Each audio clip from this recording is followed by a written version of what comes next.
Hey guys, it's Courtney from Soul Deep Devotions, and I wanted to start off 2021 with a video devotion. I wanted to talk about Lot today, specifically when he flees Sodom while the Lord is bringing judgment down on the city. I wanted to talk about this story because I read it through and I kind of noticed some things that I'd never seen before, specifically about the way Lot lived his life.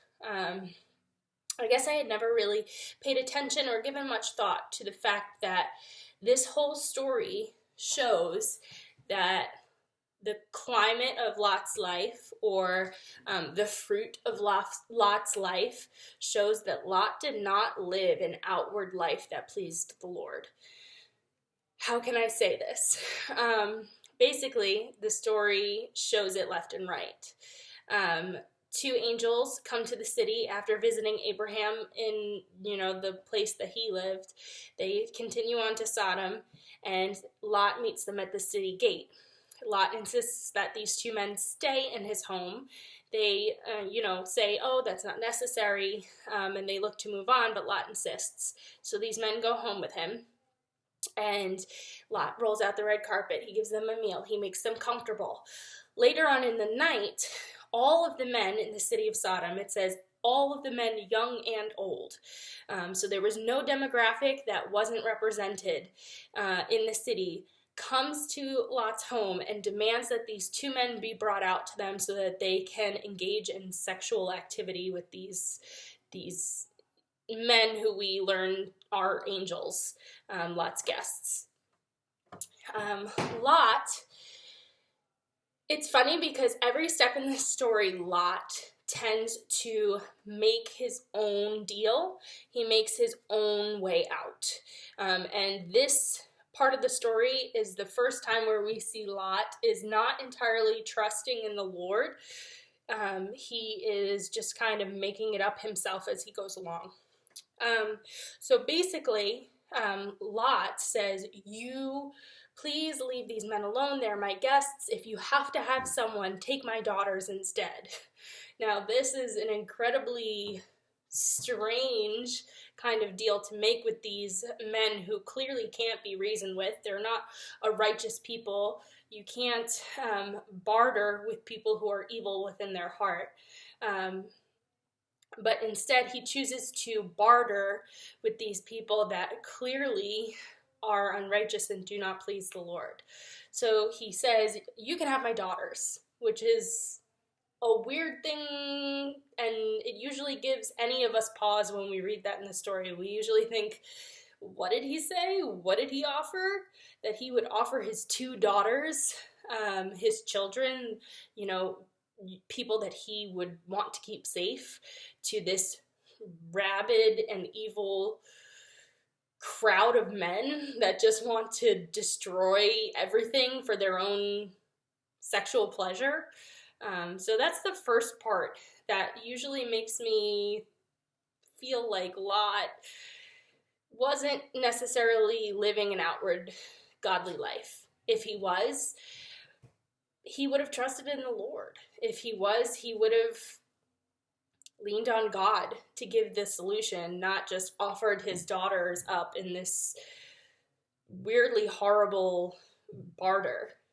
So that's the first spot where I see, Lot is not really a godly man. Maybe in his heart he is, but he doesn't necessarily live that way. The next place that I see it is the angels end up blinding the crowd of men and saying, Lot, you need to gather any righteous person in the city and you guys need to get gone. God is going to destroy this city tonight because he is not pleased with any of the people in this city and he wants to wipe it from the face of the earth.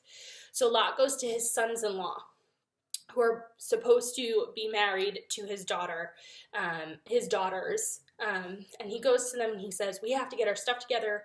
We have to get out of here. The Lord is going to destroy the city. And the sons-in-laws become confused. They think that Lot's making a joke. They don't believe that Lot is telling the truth, that God is going to destroy the city. To me, that shows that these sons-in-laws never really saw Lot live a righteous life at all. For them to be confused that Lot heard from the Lord about something, for them to think that it was a joke and not take him seriously, that just kind of shows the fruit in his life.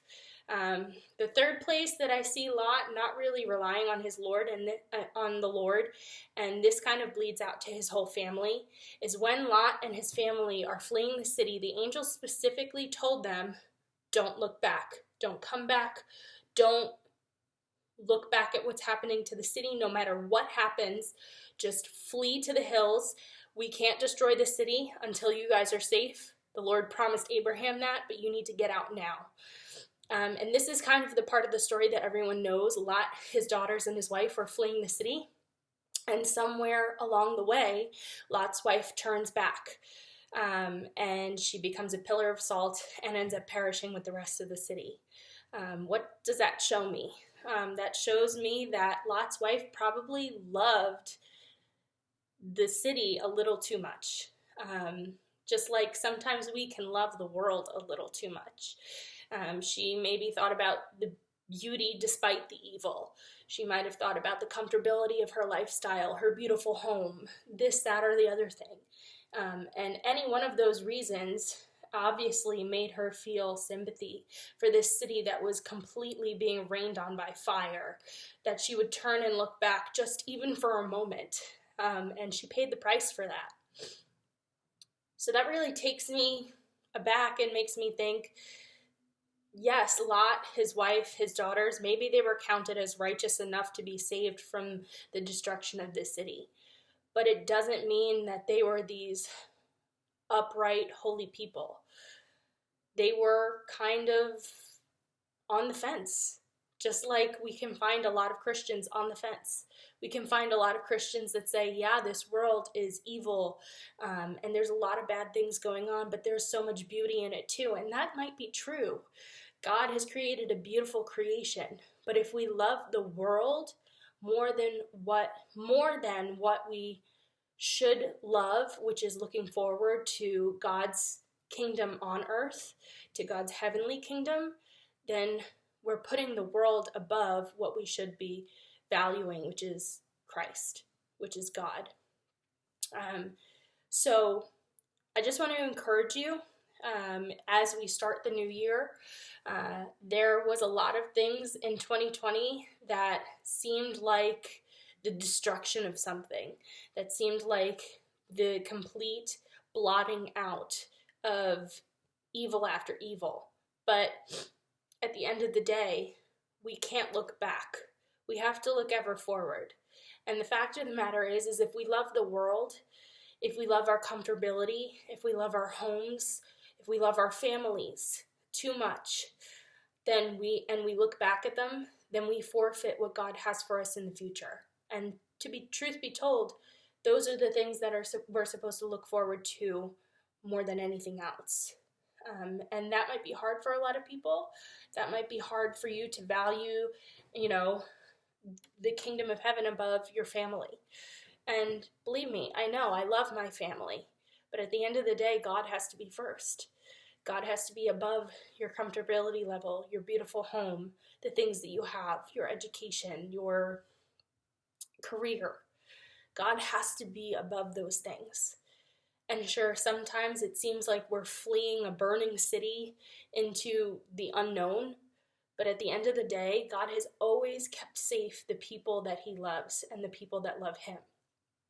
He's always kept them safe. Did Lot seriously think that God was not going to take care of him?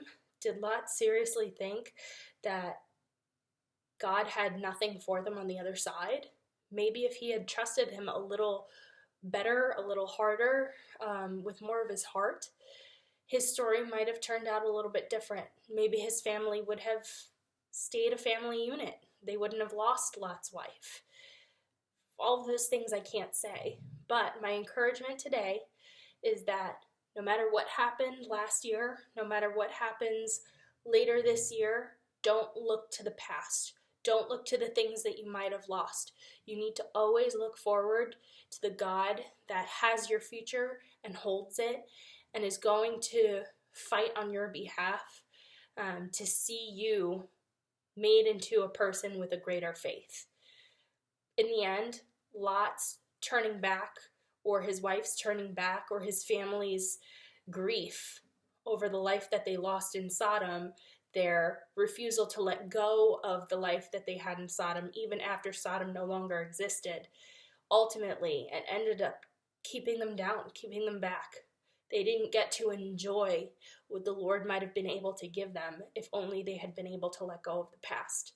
So guys, let's not hold on to the past. Let's not hold on to what troubles 2020 might have had for us, the hard times, the hoops that we had to jump through.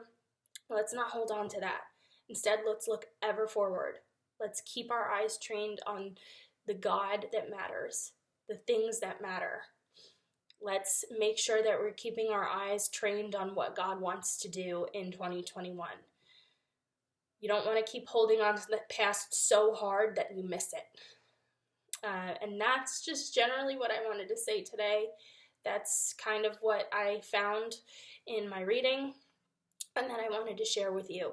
If you liked that, you can always feel free to reach out to me on social media. We have Facebook, Twitter, Instagram. I have an email and the website, of course. Everything is Soul Deep Devos, Devos. I put out a new devotion every Tuesday. So if you want to get that into your inbox, just visit our website and subscribe to our email list. Other than that, I just wanted to wish you guys a Happy New Year. And it's my prayer that your faith is strengthened and that you have a greater understanding of grace this year. Thanks, guys. Love ya.